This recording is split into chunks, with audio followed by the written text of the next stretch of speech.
Welcome to Talent Without Pretense.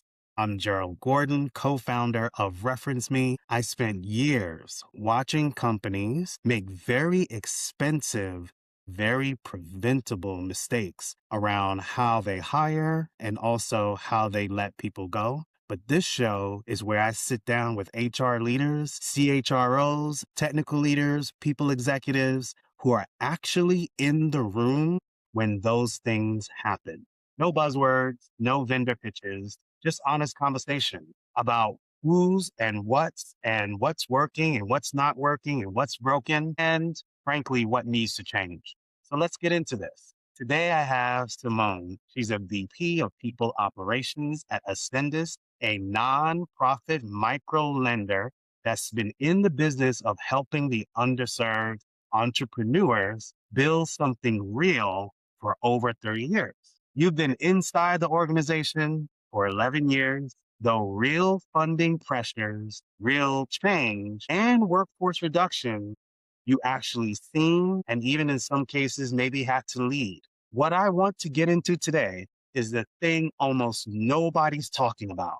What's the cost of the person carrying the people function when hard calls need to be made and major organizational change has to take place? We talk about the headlines of what happens, but the individual always gets left out. Today, we're going to roll back the curtain and actually talk to people and talk to Simone about what is actually going on with the person. So without further ado, I'd like you to hear from Simone what she does, where she is in this space, and even what's happening right now as we embark on this never ending journey of AI. Thank you so much for that wonderful introduction and for inviting me to join the conversation today. I'm really excited about our conversation and the opportunity to talk about the person behind the work or the people behind a lot of some of these challenging decisions that we're facing and making in today's world. So, a little bit about myself. My name is Simone Khadiri. I have been at Ascendus for just under 11 years. It's almost 11 years, not quite there yet, but looking forward to crossing that mark. I came to the organization supporting the CEO as his executive assistant, and over the course of those 11 years have taken on several roles, including HR coordinator, HR manager, and now the VP of People Operations. And so just a little bit about Ascendus. We are a CDFI or microlending organization providing access to capital to low and moderate income entrepreneurs. And just really excited about the work that we do. I remain excited. I was excited when I had the first conversation with the CEO about being a part of an organization that strives to support economic opportunity in the United States. And what I love about the role that I have within Ascendus is really not only being at the table, but being a part of the bridge between the people experience and the decision makers.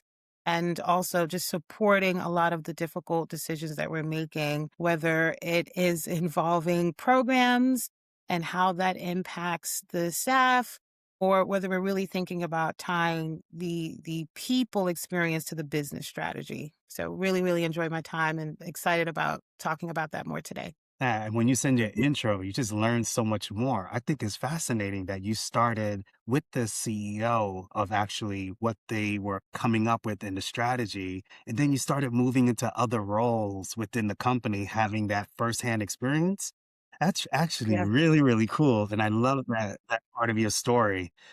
All right. So when you look at the headlines today, you see people are losing jobs because of AI. You see mass layoffs all over the place. You see individuals who feel like I've been at this company for so long. I just can't believe that they just let me go like that. Instead of we normally gravitate to the stories of the people who are let go, but we never really talk about the individuals who have to be a part of that decision, who were fighting for months so that these things wouldn't happen, but inevitably, it had to Yeah. happen. So I wanted to hear from your perspective when you see the headlines and what's coming. What does it What is going on in your mind and in your head as you think about these things? Yeah, that's a really great question. I love how you framed that, particularly in thinking about the headlines, because I think we've all seen headlines, both past and present, unfortunately, where we've seen some reductions, some in the hundreds, and some even in the thousands, right? Really, really difficult to even think through what people are experiencing when you look at those headlines. From my perspective, when I see that, obviously the first thought that comes to my mind is what the people who unfortunately found themselves on the side of the reduction must be going through. We're dealing with some challenges, I think, with just inflation, the cost of food, gas prices are up. And so those are already things that people are managing through or navigating through daily. And then to, I think, add to that, the loss of your role is really challenging. So the first thought is, oh my gosh, I really hate that people are experiencing this. I would say on the other side, obviously, because of my role and because of what I've seen and also have had to navigate through in terms of decision making, my mind then goes through what must be happening at that organization that would cause such a drastic decision to be made. And then also, when you see those headlines, I also do think about the people in those positions who, to your point, have been fighting. And that's the side that we don't hear. That's the side that we don't see is the painstaking conversations that are happening in those boardrooms, in those meeting rooms, virtually or in person, where people are really looking at things from every possible angle. And hopefully, in most scenarios, we would hope at least that people are really trying to do their very best to retain everyone or as many people as possible. So those are the things that usually come to my mind when I see those headlines. So, in your experience, when you are working with people within your company and a hard decision has to be made or a major organizational change has to be made, how do you get involved in those processes and what does it look like at Ascendus? Yeah, great question. I think that's a probably a burning question a lot of people have, right? How does this decision get made or these org-wide decisions get made? I think after, due diligence has been initiated at Ascendus, I would say one of the things I absolutely love and one of the things that kept me around for so long is that we really do have a leadership team that cares. And I do feel honored and blessed even to say that I work within an organization where we have leaders who care. And when there's an org wide decision that has to be made, we typically would come together as a leadership team. So, of course, we have our C suite, but then we have other members of the leadership team. And it typically is a collaborative discussion. We look at how it impacts every lane of the organization. We have iterative conversations. We raise questions. We are not afraid to do what we call rumble, which is a positive way to say it's an interesting word, but it is really positive. It's really getting in the room together and really holding each other accountable and making sure that we're raising those tough questions that maybe staff won't feel comfortable raising, but we have no problem doing that in our team. hmm Now, you want to give us a setting of how Rumble, now you got me curious about it's nothing. What are the ground rules and how did you all get in that room and say, we want you to be prepared that this is a Rumble conversation? Curious, Yeah, how are the parameters around that? Yeah, I think it happens organically. Sometimes, if a topic just happens to be something that is particularly, there's some tension around making a decision, or there are mitigating factors. Sometimes competing things happening in terms of timelines that need to be met, I think is one in particular, right? Where maybe we have multiple org wide things happening at one time, and so when you see that on the agenda, you know that there's a possibility that there may be some rumbling happening. But I do want to preface that it's not in the sense that we would normally hear rumbling, like with the WWE. I think that's what we used to call it. Let's get ready to rumble. It's more so of we know that this is going to be a conversation where we're going to raise some questions, where we're going to challenge each other, of course, respectfully and positively. And we're going to make sure that we leave this conversation with some agreements. And so I think ground rules, I think you were asking about ground rules. Obviously, we always are respectful towards each other. I think one of the things that we really do honor on the leadership team is accountability. And the third thing that I would say in a rumble is trust. And maybe not trust in the traditional sense, but trust that people are coming, approaching any conversation or topic with the best interest in mind, and trust that if they're challenging, it's because we care and it's because we really want to help get to if it's a root cause of a problem that we're facing, or we really want to help get to the most feasible option that works in the best interest of the entire team and the organization. Absolutely love that. I think if more companies did that and had these honest conversations, we can probably, excuse me, make better decisions later on. Yeah, 100%. I agree with you on that. Now, I have some ideas, but part of me is enamored by the fact that your educational background is in psychology, right? Yes. Hmm. Okay. Maybe it's a specific type of psychology, but then you're in this role in which, of course, psychology matters, but operations is also a totally different thing. Yeah. Maybe they do work together well, or maybe they don't. Maybe it's non-traditional, or maybe it's not. But I'd love to get from your perspective, Yeah. how does psychology fits into what you do today? And Yeah. also how you work with your leadership team from this background of psychology. I have never been asked this question. I absolutely love it. So it is interesting. I will say, I will spare the entire story, but the short version is my initial plan was to go into counseling and therapy. Just circumstances after graduation, I went right into working because I just needed to.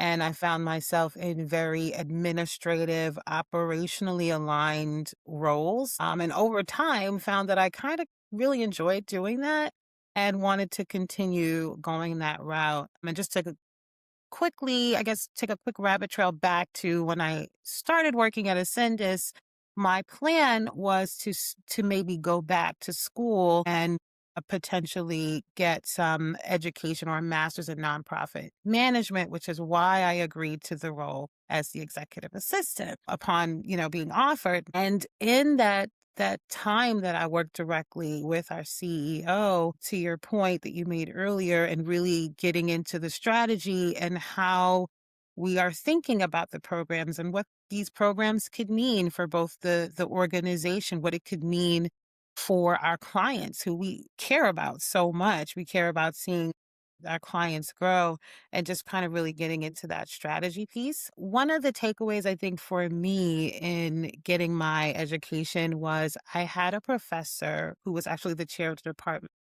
And she allowed me to participate as an observer for, I want to say, 2 semesters at her private practice. And so while I was doing that, I think it really carried over into my professional background. I just really became an observer. And so one of my superpowers, I would say, I guess, is to really be observant in the room. I really work to ensure that I'm asking powerful questions, or I will bring questions into the space that maybe have not been spoken.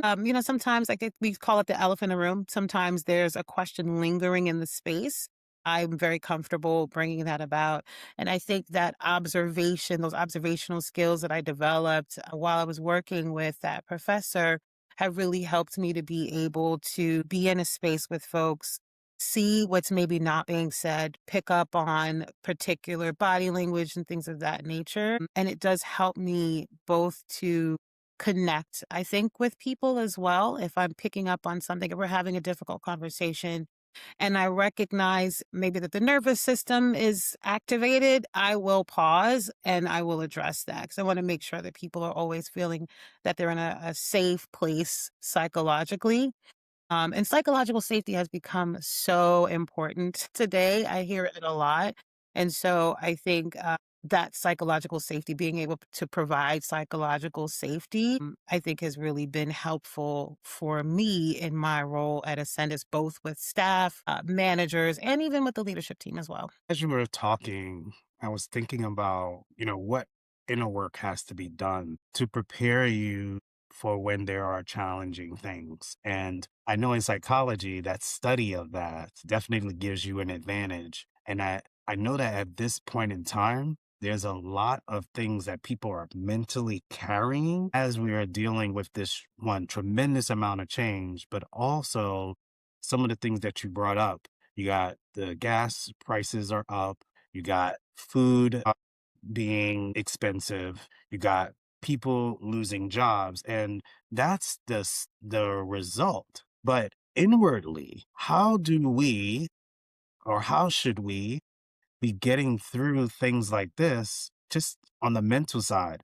And so I'll use an example. Let's say someone has been working for 10, 15 years. They have a family. They haven't gotten laid off yet, but they feel like the writing is on the wall. So when you frame it this way, the mental piece really can go to drastic measures of trying to, I guess, protect yourself. But I want to hear from you. What are some of the things that people should be doing when things like that happen that would actually protect their mind? Because a lot of us can't control what happens to us from the outside, but we can control what happens to us from the inside. So I'd like to hear from your perspective. What are some of the things maybe that you do or that you've learned to do that can help our listeners in that particular time? Yeah, really great question.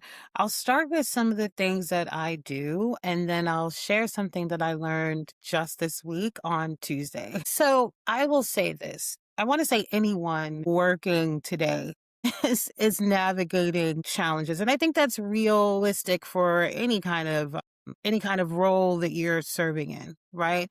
We're living in some pretty tense times. People are navigating through a lot. And so I think just sometimes the energy that we're experiencing at work can be a lot to handle. When you couple that with, again, the cost of things, you couple that with just regular life. It's almost summertime, I think, for most of the people listening. We're trying to figure out where the kids, if you have children, are going to be going to summer school. Like there's so many things to navigate, right? One of the things that I do for myself is stay grounded, right? And it's really easier said than done. I don't want to oversimplify, but it's really important to stay grounded in who I am as a person. And I think it's really also important to understand the things that bring you joy. And that's something that we maybe don't talk about a lot with work, but understanding the things that bring you joy can be a way for you to stay connected internally when we're navigating things like change, when we're navigating things like uncertainty in our jobs, uncertainty, maybe sometimes even at home. I think it's important to stay grounded. One of the ways that I stay grounded is making sure that I have time for myself before I start my workday. There was a time where I would wake up. The first thing I would do is pull out my phone. I'd start checking emails. I'm looking at Teams. I'm seeing if there's anything I missed. Now, I want to make sure that I'm bringing the best version of myself when I start my day. And the best way for me to do that is to make sure that I have clarity. And the best way for me to make sure that I have clarity is either to get up and go for a walk, maybe not scroll social media for the first 20 minutes of the day or longer if possible, things like that. All of the things that I'm talking about is something that really came together for me today. And as it was happening, I was really excited about it. So I was able to join a training on building resilient teams, and shout out to the Hispanic Federation. They hosted this training. I walked into the room thinking that I understood what the term resilient means, right? So when I think of the word resilient, I think of the ability to get through difficult things, the ability to remain strong or firm or adaptable when we're navigating change or difficult things. What I found really fascinating about this training is that resiliency is not just in enduring difficult times, but resiliency can also be strategic. And so what I mean by that is we talked about at this training, building resilient teams, very simple things, having team lunches together, building belonging by connectivity, right? Maybe if we have to have an iterative or a brainstorming conversation, let's grab our wallets and go out for lunch, or let's go for a walk, right? A lot of us are working remotely. Let's go outside. Let's walk together and talk together and do it that way. Let's meet quarterly and make sure that we're connecting. Let's make sure that we're setting intentions before we have a meeting. So let's make sure that we pause for a moment. Let's set intentions for the conversation. How are you arriving today? Before we jump into the punch list, simple Mm, question. How are you arriving today? Checking in. I think one that I really loved is a rose, a bud, and a thorn. Sharing together, right? I think those are things that we've all heard, but these are resiliency methods. These are ways that we maintain our joy, we maintain our peace, we maintain our mental stability and fortitude by doing these things periodically with our teams, with ourselves.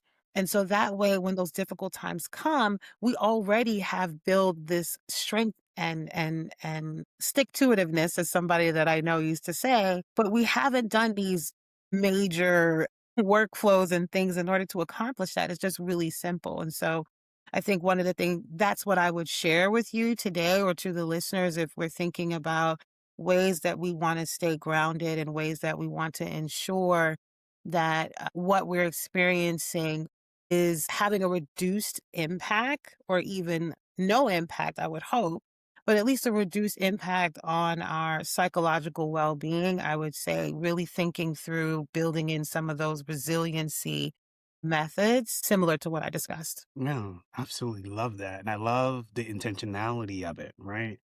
It's almost like instead of it just happening sporadically, Yeah. everybody is taking the time to be intentional about protecting that space Yes. so that we can be productive and everybody is aware of what's going on at that moment. So Yes. imagine if everybody gave their phone, then you're like, okay, I know what to navigate because we were all up front with that Yeah. particular information. Yeah. As you were talking, I was thinking about how do we reward people? Mhm. Because if we're going to talk about the one space of being consistent and intentional about opening up the meeting in a certain way and starting our day in a certain way, we also know that having the rewards along the way also helps us connect and be seen and be heard. I even will go as far as to say, I met one of our leaders in the space, and when a person gets a promotion, no matter what level it is, they bring in their parents, their kids, their friends to experience the promotion of that person, record Oh, it so it's that the awesome. person has it as a recording. And I've never really seen something like that. I've seen them put up a picture or a video and somebody says that, but just imagine your family members and friends and all of that Yeah. all coming to celebrate you as you get promoted. And I just thought, how cool is that? That And they is don't cool. really tell the individual, right? The individual is just sitting there minding their own business. And then all of a sudden their mom pops up or their dad or cousin or somebody that they know that's that is also part of your promotion because what happens at home and how you navigate home and what sacrifices they had to make in order for you to get to where you are, Absolutely. everybody gets celebrated. Yeah. Another example that I've seen of this is we see the young people when they are graduating, but they know that it was their parents who sacrificed for them to get there, Mhm. and they take Yeah. off their cap and they take off their gown and they put them on the parents as a recognition of the fact that we saw all of the sacrifices that you made so that I can make it to this point. And while I'm being honored, I also want to honor you as well. I love So that. I'd love to hear maybe some of the different ways in which you've seen or participated in helping our employees feel like, hey, this is something you deserve, and we wanted to honor you with this. Absolutely. Well, first of all, kudos to the company or the leader that shared that approach. I think that's really amazing to, like you said, understand that it took more than just the person themselves coming to work every day, that it is truly a sacrifice, right? We spend more time at work than we do during one day, one 24-hour period, in most cases with our direct families and those who maybe live with us or around us. So I absolutely love that. I'm making a mental note. I love it a lot. What I will say is, as far as recognition goes, I am a firm believer that recognition is something that should be built throughout, right? I love the idea of a big celebration for a promotion. We do a big celebration whenever there's a milestone, of course, and we have a pretty tenured team. So when there's 5 years, 10 years, 15, things of that nature, we do something monetary. And then we also make sure that we recognize our staff.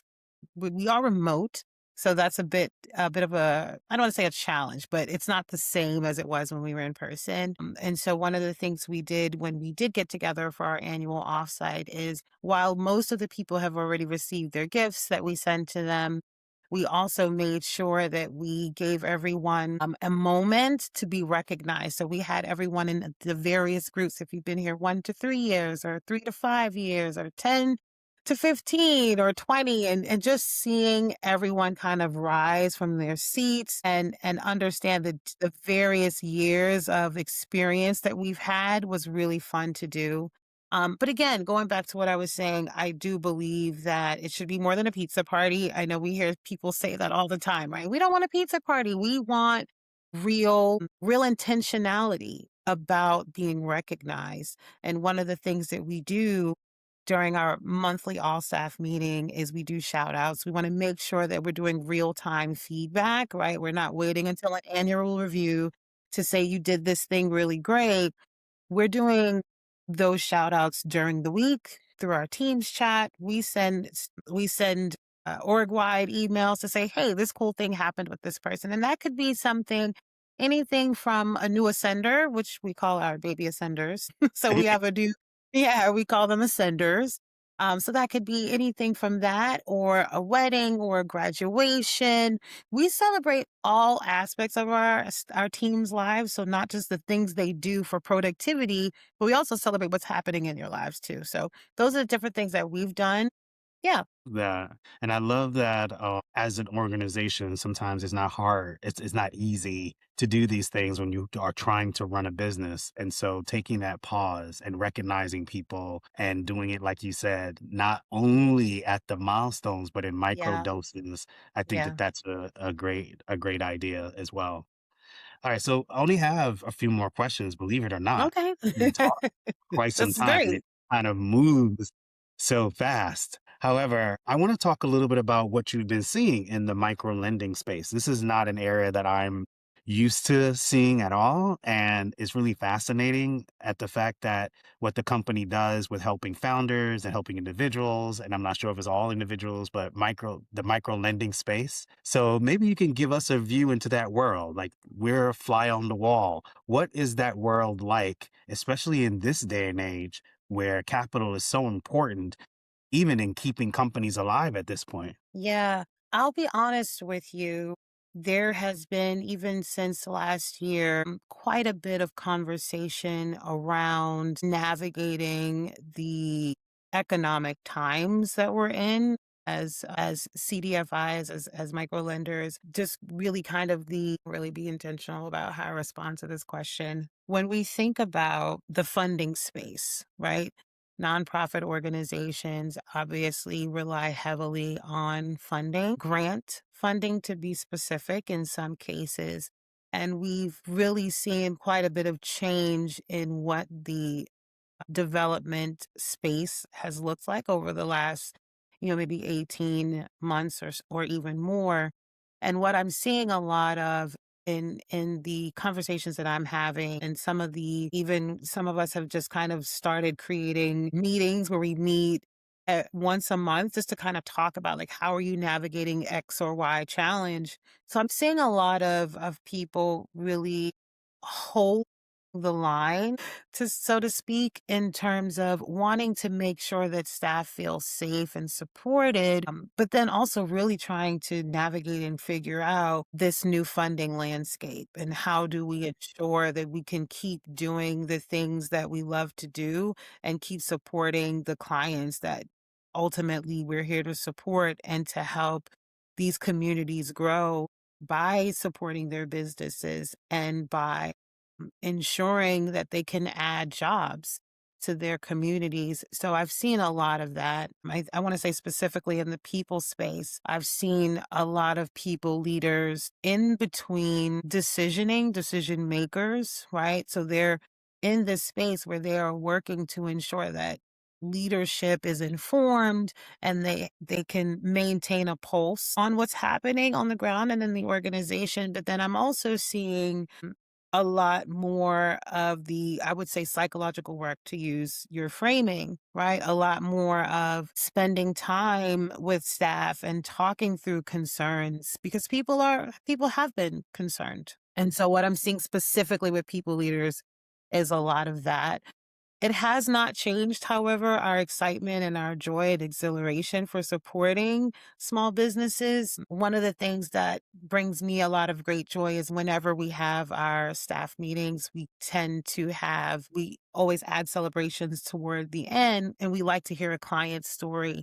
And so going back to one of those resiliency methods, right? It's always great to hear a client story at the end of that staff meeting or sometimes at the end of the week, because it's a reminder of why we're here every day, why we're doing this work that we're doing, why even through some challenging times, we show up every day, because we want to hear that story about a client who started, cooking in their kitchen and now they have a food truck, or now they have a restaurant, or now they're opening their second restaurant and maybe they've hired two or three more people. So seeing a lot of navigating change. I think we're just in a constantly changing time, but also seeing still a lot of excitement. I think it's a really creative time, I want to say, with organizations, because people are getting together and they're talking to each other and really thinking through, how can we strategize? How can we do some new things? I think you said something about AI, and I think too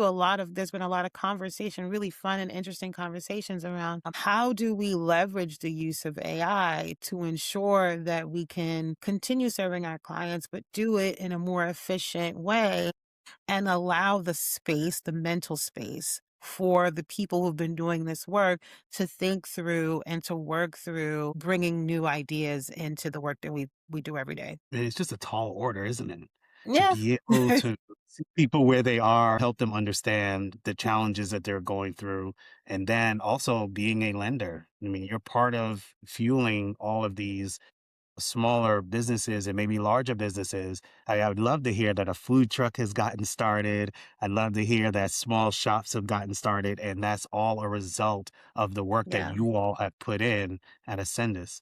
So we are at the end of our time.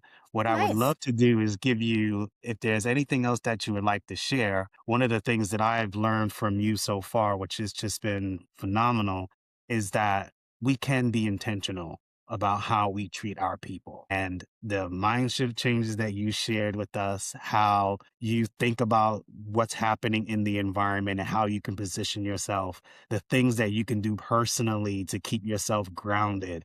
And then also how the beautiful company that you work at, Ascendus, is actually helping others by way of one of the most important areas is capital. But as I've been talking to you, I noticed that it's more than capital. It's Yeah. strategy, it's the Mhm. growth of the business owner in all of these different areas. And I absolutely love that. And so just checking if there's anything else that you'd like to share with our listeners. And Yeah, you I don't think have to, but I just wanted to give you a chance. I thank you so much. I appreciate that. I think for final thoughts, what I would share is thinking through some of the things that we spoke about reductions, about change, about difficult economic times. I would say that I think we've all heard the story about, if you've ever flown on a plane and they say, if they say in the unlikely event that the mask falls down, you should put the mask on your face first and then help the person next to you. And I think particularly in the nonprofit space, we have people who are just givers by nature, and that maybe that the first thing they want to do is just help. Right. And I think just in general, if you see someone in need, your natural inclination is to help. And that's absolutely what we should do.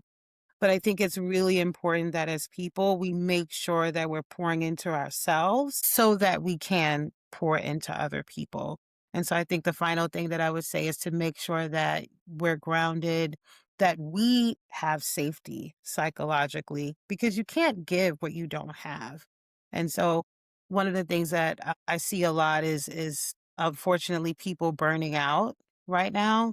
And I think in order to prevent burnout, you said this earlier, slow down, and then we can speed up, right? Take that pause, be intentional with yourself so that you can be intentional with others. We can't give what we don't have, right? A lot of times we hear people talking about communication and challenges in communication.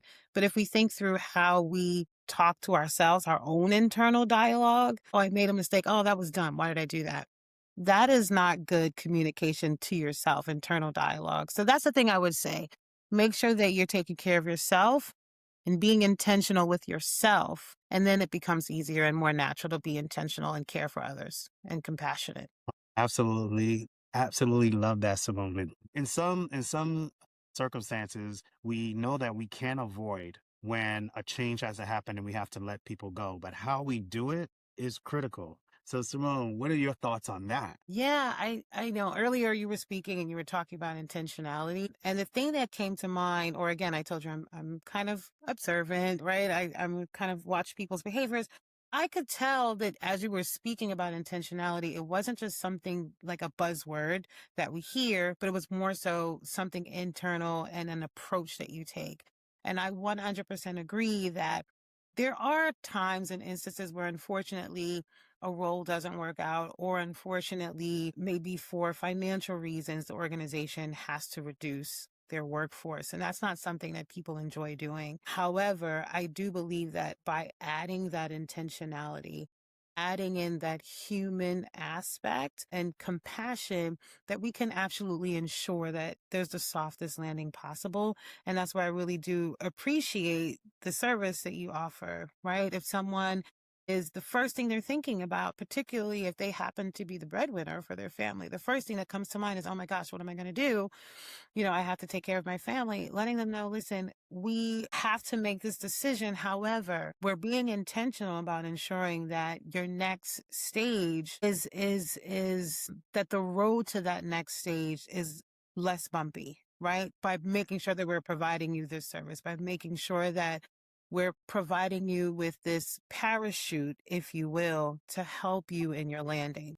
So Thank you I so think much it's really cool service what you provide, and yeah, I respect that, and I think it's something amazing that you're doing, and I hope that more people take the opportunity to participate in that. Well, thank you so very much. I did not pay her to say that, but I do appreciate it. Simone, I'll how send you an invoice. No, I'm just send kidding. me an invoice. Yes. Thank you so much for sharing that. All right, so you all heard it here. We had some deep conversations about mindset shift, what you can do to stay grounded, and things that we all should be thinking about in this critical area that we're in right now, where there is so much change happening around us. My name is Gerald. I am the owner and founder of Reference Me, where we're helping those companies as well as executives when a layoff happens or a major change happens. We come beside you, work with you to help you get to your next, because we know that everybody needs a hand at some point. And so we're signing off. We thank you for joining Talent Without Pretense.